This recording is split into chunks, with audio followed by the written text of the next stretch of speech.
What's up, everybody? I'm Dear Gamer. Welcome back to the channel today. We are back. We're back with more Crimson Desert information. And yesterday, a tremendous amount of content was dropped on the game. There was an interview that went live on Twitch. And I'm going to reference some of the things that were shared in the game. Because we've been on this notion that the game is too good to be true. Way too good to be true. Because why? We've been burned a lot. We've been burnt by a lot of games, a lot of devs.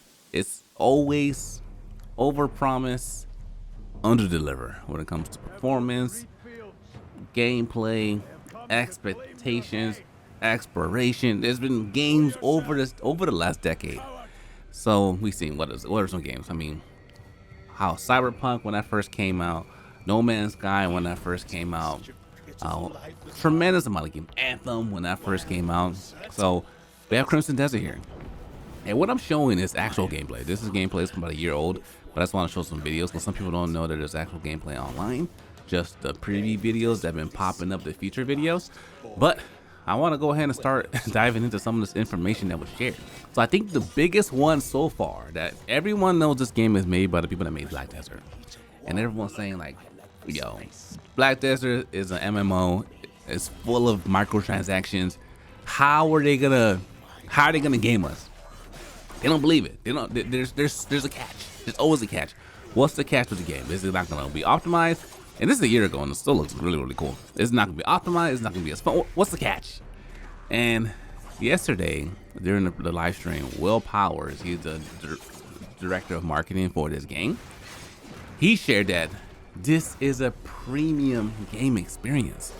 There's no microtransactions at launch. No cosmetics, no shops, no nothing. They said if you do a free-to-play model, then that's how you make your money by microtransactions, skins, cosmetics, weapons, other kind of nonsense they put into games that we see every single day. But with this game, this is a game that's $70. Their thing is, if you're paying $70 for this game, it's going to be a pure experience from the start. No need for anything else. Pure experience from the start. So that's a sigh of relief. That's good. No microtransactions at launch in the game. Nothing at all. You get the full game. If they wanted to do a premium experience, so that's what they're giving us. The next big thing that he came on and said is this game is not a Souls-like game. It's not a Souls-like game. It's more of a combo-focused game, and there's not going to be a difficulty slider. There's only one option for the game, and he said, he said, yeah, he laughed. Yeah, it's gonna be hard bosses. It's gonna be hard, but it's not gonna be overwhelmingly hard. But it's gonna be like a classic example. If you go to an area and it's too strong for you, you can leave the area, go farm, and come back later. Or maybe even explore a different area as well. So there's not a Souls-like game. There's no, like, I have some notes here. There's no get good situation. It's meant to be an encompassing game where you realize, hey, maybe I should walk away at this moment and go farm something else, build my gear up, get materials, get better weapons, etc., get some new skills. Yeah, that suplex was, that Stone Cold Stunner was nasty. And go back and fight that boss at a later time.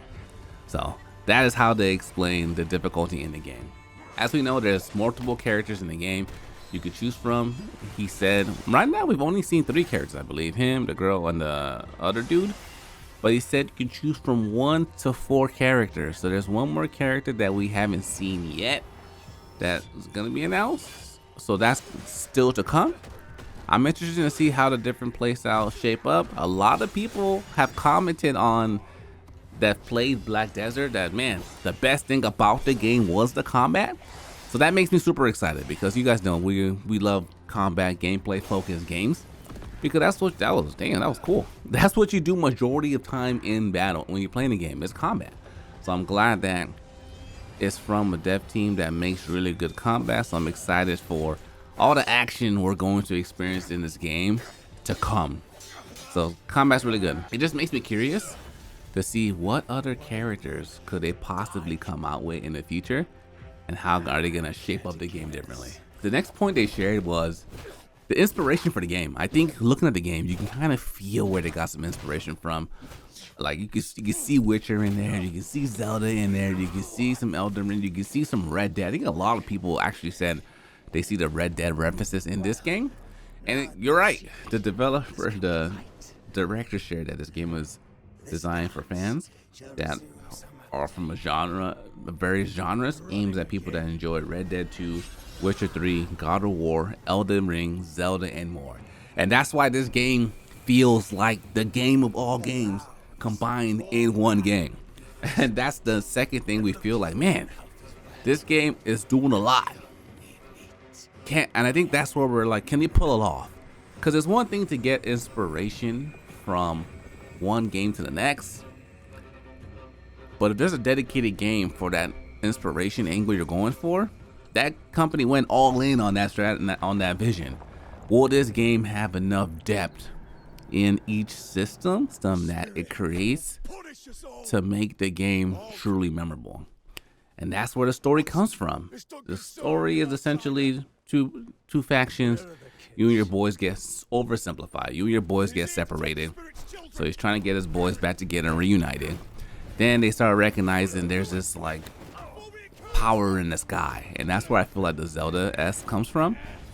There's power in the sky that fragments are dropping down, and you get, by using them, you have powers essentially.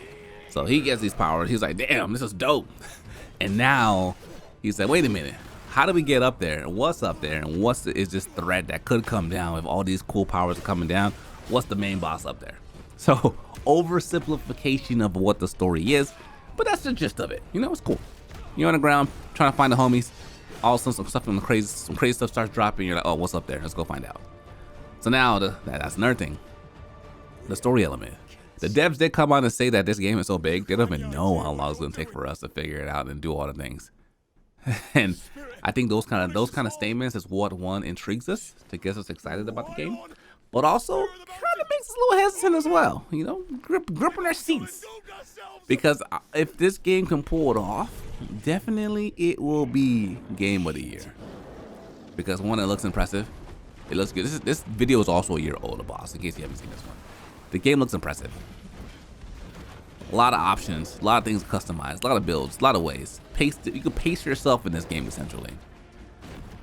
The one thing that people are up in arms about is the lack of multiplayer, and they say they scrapped the multiplayer. But the thing about multiplayer is you can always add it in later. They can kind of see how the game performs, what people like, and kind of go from there. Because think about it, Skyrim didn't have multiplayer, and Skyrim was one of the best games that people played over and done a bunch of crazy things to. So I think that they're waiting to see how the response is going to be from the people after they play the game, discover some things, and complete the game. Then that could be something that could be added on in the future. And I guess when it comes to multiplayer, I'm assuming people want to play co-op the game, because I wouldn't really see like PvP in this kind of game. I guess co-op the game, make really big bosses, raids, that kind of thing, and just extend the life of the game.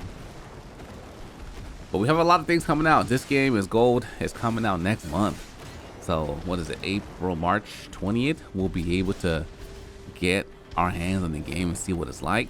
Some early previews. There's been comparisons to this game looking like Dragon Dogma 2, and what Dragon Dogma could have been as well. So, and even just looking at this fight is looking crazy. All the different mechanics you have to deal with in the game. So I'm super excited to dive into it. I'm open. I like it. There's no microtransaction. It's been a long time since we got a game, and it's the full game, premium experience. And when they say premium experience, that's a heavy word. That means that the game has to be optimized. It has to be absolutely be optimized at launch. So that's going to be heavy feed with their. I don't even know what engine they're using. So a lot of things, and that's where the whole too good to be true comes from. But if they deliver, I think they'll be setting a new foundation from gaming going forward. Because it's 2026, technology's improved, and technology improved so much they should be able to deliver a flawless game from jump. But ladies and gentlemen, thanks for watching. This has been just my thoughts on the game, the development where it is currently, all the new information that came out. Want to keep you guys front loaded with it because I know a lot of people in this Smooth family and those that are visit the channel are excited about the game. So the more excitement we have and the more truth we have versus skepticism, the more we can taper our expectation and get excited for the game. But thanks for watching. If you're new, make sure you guys subscribe. We're gonna be playing the game, covering the game, doing all the things when it comes out. Stay smooth till next time. Dear gamers, signing out.